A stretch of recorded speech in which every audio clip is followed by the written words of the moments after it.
कोरापुटर बालक उच्च विद्यालय अंतरराष्ट्रीय साक्षरता दिवस पालित। कोरापुट बालक उच्च विद्यालय अंतरराष्ट्रीय साक्षरता दिवस नवभारत साक्षरता कार्यक्रम आयोजित हो जाइछि। जिला शिक्षा अधिकारी कार्यालय जरिया अनुष्ठित यह कार्यक्रम विक्रमदेव विश्वविद्यालय रेजिस्ट्रार महेश्वर नायक, अतिरिक्त शिक्षा अधिकारी श्रीमती अर्पिता प्रधान, विद्यालय भारप्राप्त प्रधान शिक्षक हिमांशु शेखर दास, एबीओ संयुक्ता कुंवर, अवसरप्राप्त शिक्षक शिवशंकर पट्टनायक जोगदे यह दिवसर उद्देश्य उपर आलोकपात करथिले।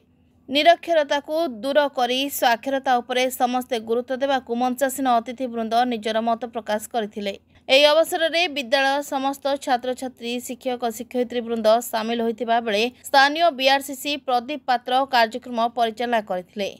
Koraput Debasit Pattnaik report, rainbow media. Please watch current updates in Rainbow Media. Subscribe our channel in YouTube. Follow us in Meta. For fresh updates, visit our webpage www.rainbowadisha.com.in.